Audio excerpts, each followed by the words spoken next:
Welcome to BR kingdom. This is వియా వర్మ. పార్టీలో ఒక నిర్ణయం, రాజకీయాల్లో అనేక ప్రశ్నలు. గులాబీ పార్టీ అధినేత మాజీ సీఎం కేసీఆర్ తీసుకున్న తాజా నిర్ణయం ఇప్పుడు రాజకీయ వర్గాల్లో కొత్త చర్చకు దారితీస్తోంది. అసెంబ్లీ శాసన మండలిలో డిప్యూటీ ఫ్లోర్ లీడర్ల నియామకం, అందులో ముఖ్యంగా హరీష్ రావుకు కీలక బాధ్యతలు అప్పగించడం ఎందుకు అనే ప్రశ్నకు ఇప్పుడు ప్రాధాన్యం పెరుగుతోంది. ఇది కేవలం సభల నిర్వహణకు సంబంధించిన వ్యవస్థాపక నిర్ణయమా, లేదా పార్టీలో భవిష్యత్ వ్యూహాలకు సంకేతమా? అదే సమయంలో కేటీఆర్ కు ఈ అవకాశం ఎందుకు ఇవ్వలేదన్న ప్రశ్నలు, కేసీఆర్ సభలకు వస్తారా రారా అన్న ఊహాగానాలు అన్నీ కలిసి రాజకీయ చర్చను మరింత వేడెక్కిస్తున్నాయి. అయితే ఈ నిర్ణయాన్ని ఆరోపణల కళ్లద్దాలతో కాకుండా వాస్తవాల కళ్లద్దాలతో చూడాల్సిన అవసరం ఉందంటున్నారు రాజకీయ విశ్లేషకులు.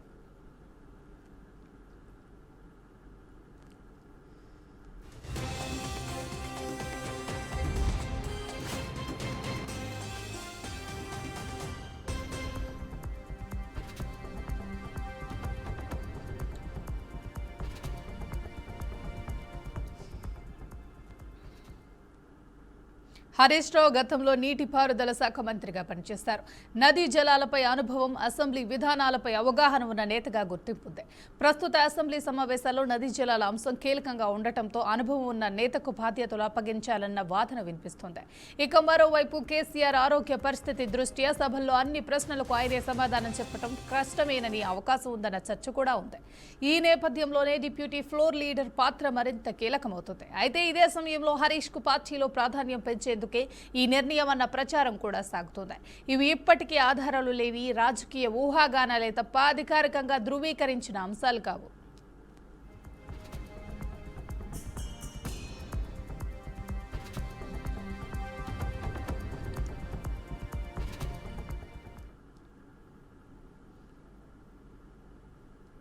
ప్రస్తుతం కేటీఆర్ పార్టీ వర్కింగ్ ప్రెసిడెంట్ గా సంస్థాగత వ్యవహారాలు, ఎన్నికల వ్యూహాలపై దృష్టి సారిస్తున్నారు. గతంలో ఆయన మున్సిపల్, ఐటీ శాఖలను నిర్వహించారు. అందుకే నదీ జలాల వంటి అంశాల్లో హరీష్ తో పోలిస్తే ప్రత్యక్ష అనుభవం తక్కువ ఉన్న అభిప్రాయం కొందరిలో ఉంది. అలాగే ఫార్ములా ఈ కేసు, అరెస్టు ప్రచారం వంటి అంశాలు రాజకీయ వాతావరణాన్ని మరింత గందరగోళంగా మారుస్తున్నాయి. అయితే ఈ అంశాలన్నీ ఇప్పటికీ టాక్, ప్రచారం, ఊహాగానాల స్థాయిలోనే ఉన్నాయి. పార్టీలో హరీష్, కేటీఆర్ మధ్య విభేదాలు, వెన్నుపోటు రాజకీయాలు, భవిష్యత్ అధికారం ఎవరిది అన్న కథనాలపై గులాబీ పార్టీ నుంచి అధికారిక స్పష్టత లేదు.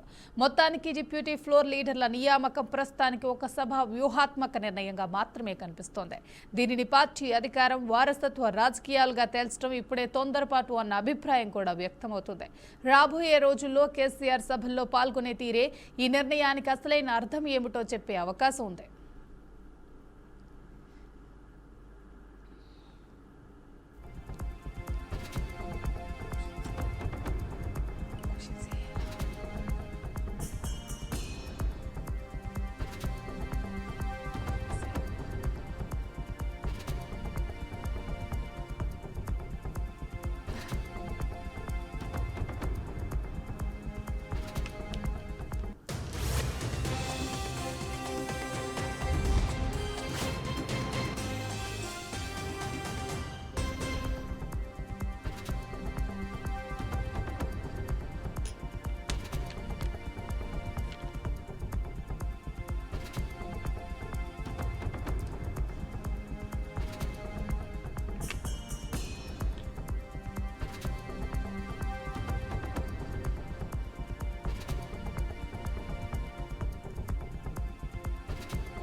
ఇదే అంశానికి సంబంధించి పూర్తి విశ్లేషణ అందించడానికి మనతో పాటు జూమ్ లైవ్ లో అందుబాటులో ఉన్నారు ఉప్పాల లక్ష్మణ్ గారు, పొలిటికల్ అనలిస్ట్. నమస్కారం అండి.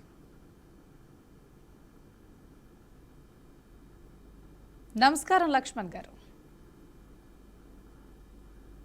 నమస్తే అమ్మా.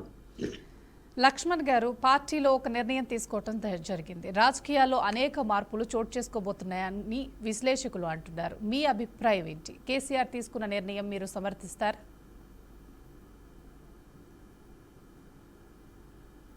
ఒకటి, కేసీఆర్ నిర్ణయము సరే. ఇప్పుడు మనం 2 సంవత్సరాలుగా ఆయన కేవలం 60 రోజులు వరుసగా అసెంబ్లీకి అటెండ్ కాకపోతే శాసనసభ సభ్యత్వము స్పీకర్ రద్దు చేసే అవకాశం ఉంటుంది కాబట్టి ఆయన 2 సంవత్సరాల్లో 2 సార్లు అటెండ్ అయ్యారు. మొన్న అటెండ్ అయ్యారు మళ్ళీ. అంటే అది తప్పించుకోవడానికి అటెండ్ అవుతున్నారని మనకు అర్థమవుతున్నది. అంత ప్రచారం ఏం జరిగింది? ఈ శీతాకాల సమావేశంలో ఆయన హాజరవుతారు, కాంగ్రెస్ పార్టీ యొక్క వైఫల్యాలను ఎండగడతారు అని పెద్ద ప్రచారం చేశారు. కానీ ఆయన వచ్చి సైన్ పెట్టి వెళ్ళిపోయాడు. ఇంకా ఇప్పుడు మళ్ళీ వస్తాడో రావడం కూడా తెలీదు. వచ్చితే ఆశ్చర్యపోవాలి.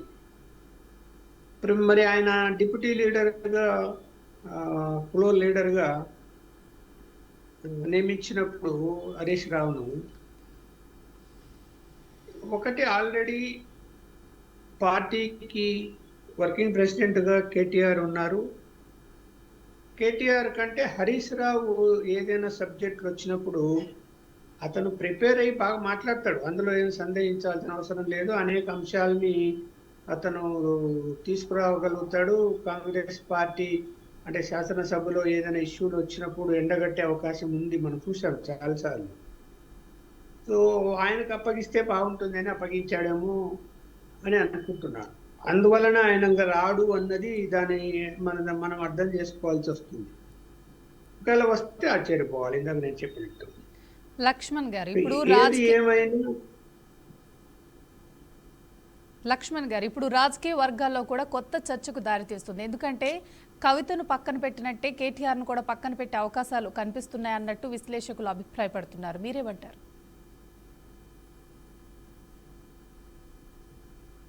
కేటీఆర్ను పక్కన పెట్టే అవకాశాలు ఉండవమ్మా. ఎందుకంటే ఇవాళ పార్టీకి పట్టు కేటీఆర్ఏ. ఇక్కడ ఒక రాష్ట్ర వ్యాప్తంగా ఉన్నటువంటి కార్యకర్తలు కానీ, చిన్న చిన్న నాయకులు కానీ ఎక్కువగా అట్రాక్ట్ అవుతున్నారు కేటీఆర్కు. అతను కూడా వాళ్ళ యొక్క సమస్యలను అటెండ్ అవుతూ ఒక లీడర్గా ఎదిగిన తర్వాత ఉన్నట్టుండి పక్కన పెట్టాల్సినటువంటి అవసరం అయితే ఏముంటుంది? అవసరం పెడితే పార్టీ బలహీన పడుతుంది కదా. పార్టీ నడిపించే వాళ్ళు కావాలి కదా. అసెంబ్లీ ప్రొసీజర్ వేరు. అసెంబ్లీలో గట్టిగా ఎదుర్కొనే వాళ్ళు, సబ్జెక్ట్ తెలిసిన వాళ్ళు కావాలా. సో సబ్జెక్ట్ ప్రిపేర్ అయ్యి వెళ్తాడు. ఇప్పుడు ఊరికే వాగ్దాటితో తిట్ల వర్షం కురిపించుకుంటూ వెళ్ళటం కాదు కదా. అసెంబ్లీలో అలా కుదరదు కదా. అందువలన హరీష్ రావును సెలెక్ట్ చేసి ఉంటాడు. కేటీఆర్ పార్టీ నడిపించే విషయంలో నేనైతే అతన్ని తప్పుపట్టే అంశాలు ఏం లేవని నేను అనుకుంటున్నా పార్టీలో. సో అలాంటప్పుడు సరే, కవిత కారణం ఆమె ఏదో వెళ్ళిపోయింది. ఆమె ఏదో ఒక జాగ్రత్త పేరు మీద ఆమె యాక్టివిటీ ఆమె చేసుకుంటున్నది. ఇంకా నీకు పార్టీని నడిపించడానికి, మార్గదర్శనం చేయటానికి, కార్యకర్తలకు అందుబాటులో ఉండటానికి ఎవరికి అవకాశం ఉంది? కేటీఆర్కు ఉంది. సో అందువలన కేటీఆర్ విషయంలో ఏం అలాంటి నిర్ణయం తీసుకోకపోవచ్చు అని నేనైతే అనుకుంటున్నాను.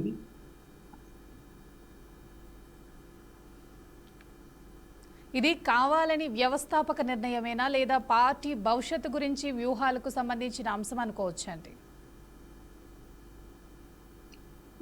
పార్టీ భవిష్యత్తు గురించి ఎవరైనా పార్టీని వదులుకుంటారా? పార్టీ బలహీనపడాలని కోరుకోరు కదా. ఇప్పుడు కాంగ్రెస్ పార్టీ కానీ, బీజేపీ కానీ, బీఆర్ఎస్ పార్టీ బలహీనపడాలని కోరుకుంటుంది. ఎందుకు కోరుకుంటుంది? 10 సంవత్సరాలు అధికారంలో ఉన్నారు, వాళ్ళు నెట్వర్క్ పెంచుకున్నారు, పార్టీ కూడా ఆర్థికంగా బలపడింది, ఈ నాయకులు బలపడ్డారు. ఈ పరిస్థితుల్లో ఆ పార్టీని అధిగమించి ముందుకెళ్ళటం ఇబ్బంది అన్నటువంటిది అటు కాంగ్రెస్ పార్టీ, ఇటు బీజేపీ ఆలోచిస్తాయి బలహీనపడాలని. అంతేగాని ఇప్పుడు కవిత గారు కూడా కొన్ని అంశాలు, లేవనెత్తే అంశాలు కూడా పార్టీని బలహీనపరిచే అంశాలు ఆమె ప్రస్తావిస్తున్నది. అంత మాత్రాన బలహీన పడే పరిస్థితి ఉండకపోవచ్చు ఆమె మాటల వలన. కానీ వ్యూహాత్మకంగా అధికారంలో ఉన్న కాంగ్రెస్ పార్టీ బలహీనపరిచేటువంటి ప్రయత్నాలు చేయొచ్చు. ఇప్పుడు ఇండైరెక్ట్ గా కవితను కాంగ్రెస్ పార్టీ సపోర్ట్ చేస్తున్నదని కదా ప్రచారం జరుగుతున్నది. ఎందుకు? బీఆర్ఎస్ పార్టీని బలపరచాలి. ఆమె ఆమె ఆ ప్రయత్నం చేస్తున్నది. మనం సపోర్ట్ చేద్దామని చేస్తున్నారని మనకు తెలియదు వెనకండి. ఇక్కడ బీజేపీ ఈ రోల్ వేరేగా ఉంది. బీజేపీ కూడా బీఆర్ఎస్ పార్టీ బలహీనపడాలని కోరుకుంటది. బలపడాలని ఎవరు కోరుకోరు. ఇక్కడ ఇంక నీకు పార్టీని నడిపించాలంటే ఆయన ఆరోగ్యం బాగాలేదు కేసీఆర్‌ది ఒకటి.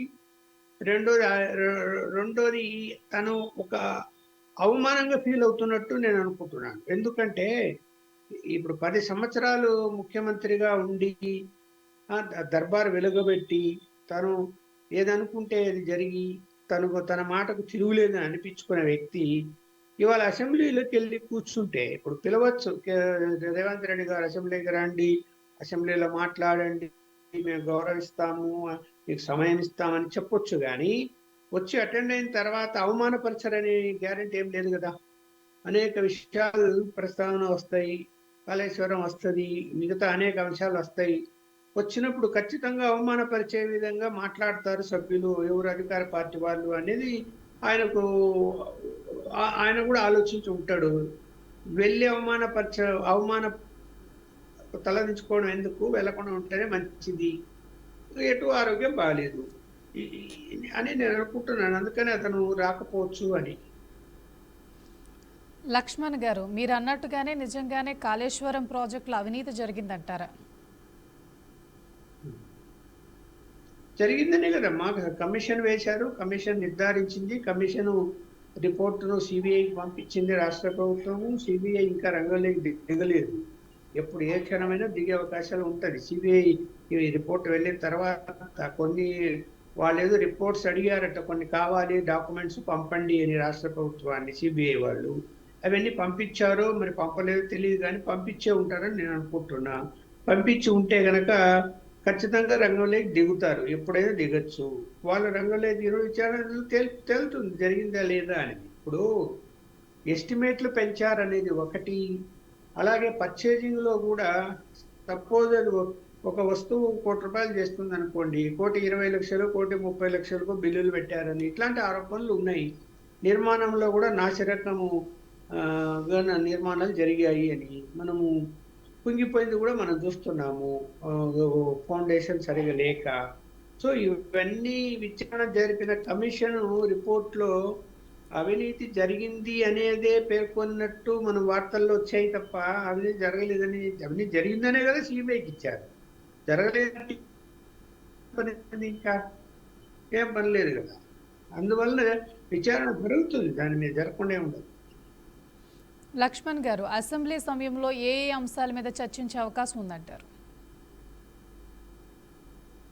ఇప్పుడు ఏమి ఎత్తుకున్నారు పల్లవి అంటే, ఇక్కడ పాలమూరు రంగారెడ్డి ప్రాజెక్టు, కృష్ణా నీటి వనరులు, ఈ విషయంలో తెలంగాణ సెంటిమెంట్ రైజ్ చేయాలనేటువంటి ఉద్దేశంతో ఇరు పార్టీలు కూడా మీరు అన్యాయం చేశారంటే మీరు అన్యాయం చేశారని అటు కాంగ్రెస్ పార్టీ, ఇటు బీఆర్ఎస్ పార్టీ, ఇటు బీజేపీ అందరూ కూడా ఒకరి మీద ఒకరు నిందలు వేసుకుంటూ ఉన్నారు.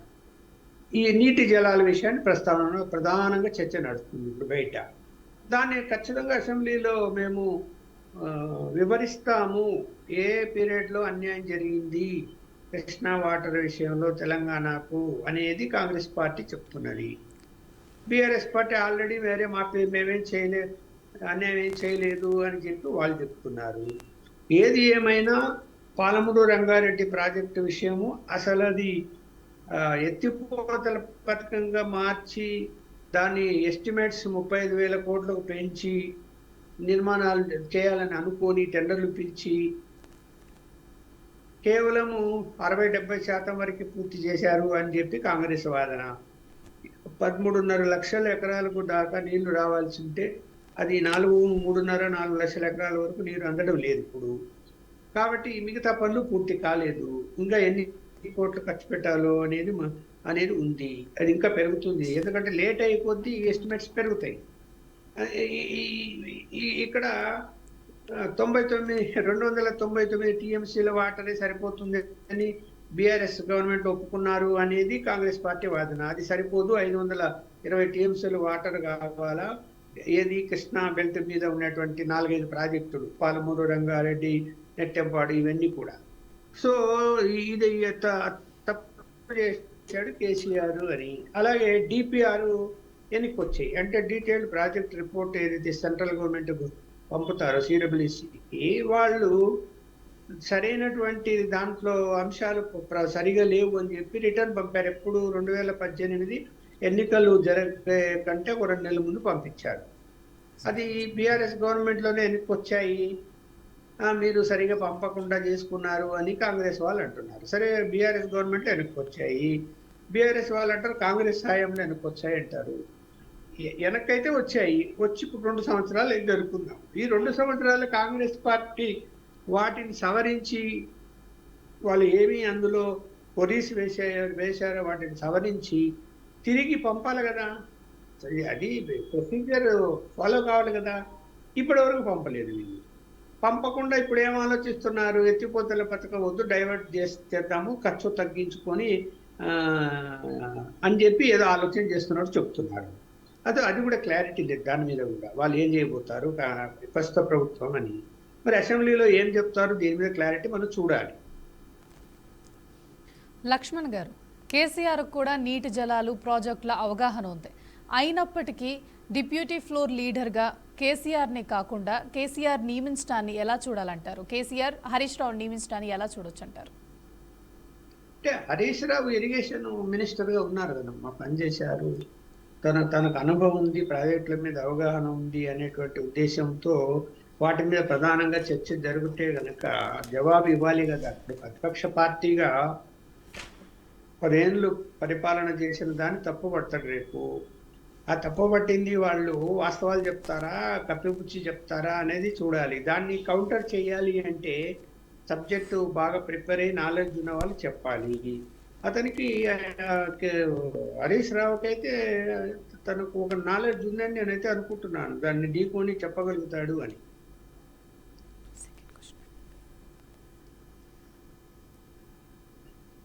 లక్ష్మణ్ గారు, ఇప్పుడు అధికార విపక్షాల మధ్య పచ్చగడ్డి వేస్తే బగ్గుమెనలా ఉన్న పరిస్థితుల్లో కేసీఆర్ అసెంబ్లీలో మాట్లాడకపోతే కాంగ్రెస్ కు ఆయుధం అయినట్లే కదా. అంతే కదా. ఇప్పుడు కేసీఆర్ తనకున్న నాలెడ్జి, తనకున్నటువంటి మాటకారితనము ఇట్లా హరీష్ రావు కానీ కేటీఆర్ కానీ లేవు. వాస్తవంగా కేసీఆర్ దిట్టైన వ్యక్తి.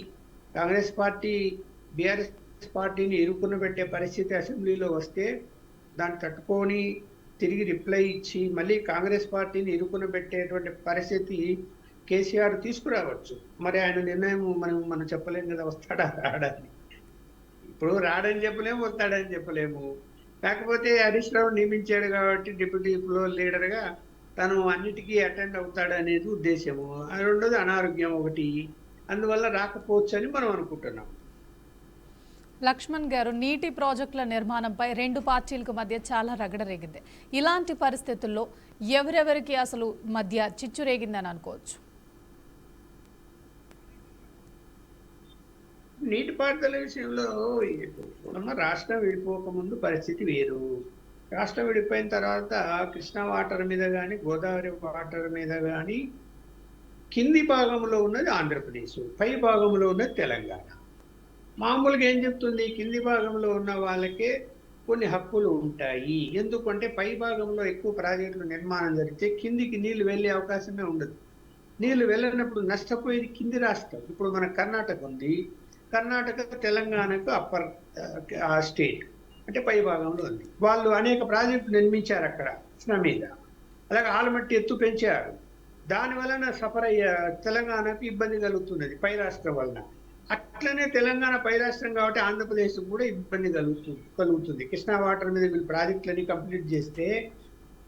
అందుకనే కదా ఈ కృష్ణా వాటర్ మీద నీకు బచావత్ ట్రిబ్యునల్ విచారణ జరుపుతున్నది, ఎన్ని నీళ్లు కేటాయించాలి ఏమిటి అని. అదే ఆంధ్రప్రదేశ్ అభ్యంతరం చెప్తున్నది. ఇక్కడ మన పనకచెల్ల ప్రాజెక్టు గోదావరి మీద అభ్యంతరం చెప్పింది తెలంగాణ. తర్వాత రాయలసీమ ప్రాజెక్టు కృష్ణా వాటర్ మీద నిర్మాణం చేయాలని జగన్మోహన్ రెడ్డి అనుకుంటే అభ్యంతరం చెప్పారు. కోర్టు వరకు వెళ్ళి కోర్టు ఆపేసింది ఆ ప్రాజెక్టును. ఇప్పుడు ట్రిబ్యునల్ విచారణ చేస్తున్నది.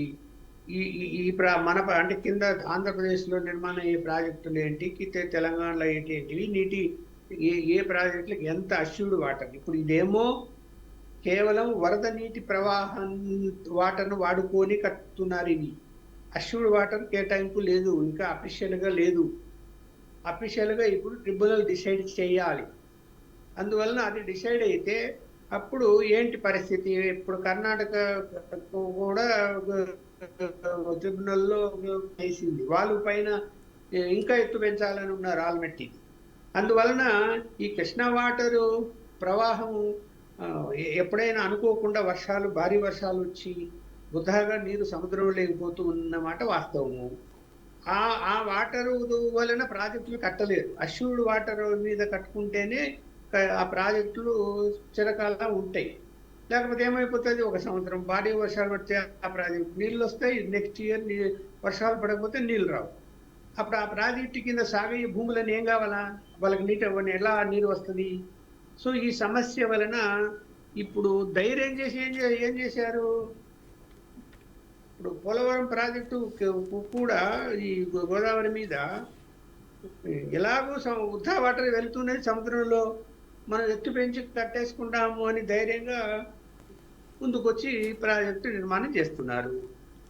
తెలంగాణ ఏమో అప్పట్లో ఏమో అభ్యంతరం చెప్పలే, మేము కాళేశ్వరం కట్టుకుంటాం, మీరు పోలవరం కట్టుకోండి అని చెప్పి కేసీఆర్ గారు దాని మీద పెద్దగా అభ్యంతరం చెప్పలేదు. ఇప్పుడు అభ్యంతరం చెప్తున్నారు ఈ గవర్నమెంట్. సో ఇవన్నీ ఏంటంటే ఈ భారీ వర్షాలు ఎప్పుడో ఏ ఇయర్ వస్తాయి ఏ ఇయర్ రావనేది ఎవ్వరూ అంచనా వేసి చెప్పలేరు. అంటే వృధాగా నీరు పోయేదాన్ని వాడుకోవటం వేరు, నికర జలాలను వాడుకోవటం వేరు. సో నికర జలాలు చాలా ఇంపార్టెంట్. సో దాని మీదనే ఇప్పుడు బచావత్ ట్రిబ్యునల్ విచారణ జరుగుతున్నది. చూడాలి ఏం చేస్తుంది, ఏం నిర్ణయం తీసుకుంటావేంటి. లక్ష్మణ్ గారు, కేసీఆర్ అనారోగ్యం వల్లే రాకపోవచ్చనే సందేహాల నేపథ్యంలో డిప్యూటీ 4 లీడర్స్ను నియమించారు అనుకోవచ్చంటారా? అంటే రావచ్చు, రాకపోవచ్చు, అనారోగ్యం ఉండొచ్చు, లేకపోతే వస్తే అవమానపరుస్తారని ఉండొచ్చు. ఏ కారణాలు ఏదైనా రోజువారీ అసెంబ్లీ కార్యక్రమం ఇప్పుడు 7 రోజులని చెప్తా ఉంటున్నారు. రోజువారీ ఇష్యూలు వస్తాయి. ఇష్యూలు వచ్చినప్పుడు కౌంటర్ చేయాల్సినటువంటి పరిస్థితి వస్తుంది. సో ఆయన రోజు హాజరు కాలేని పరిస్థితి ఉందేమో. దానివలన డిప్యూటీ ఫ్లోర్ లీడర్ నియమిస్తే ఏంటంటే ఫ్లోర్ లీడర్ రానప్పుడు డిప్యూటీ ఫ్లోర్ లీడర్ మాట్లాడతాడు, ప్రతి అంశానికి జవాబు ఇవ్వచ్చు డిప్యూటీ ఫ్లోర్ లీడర్. అందువల్ల నియమించారు అని మనం చేసుకోవాలి. ధన్యవాదాలు లక్ష్మణ్ గారు, మీ అద్భుతమైన విశ్లేషణ అందించినందుకు. నమస్కారం. ఇది ఇవాల్టి BRK in depth. Keep watching BRK news, తెలుగుడి సత్తా.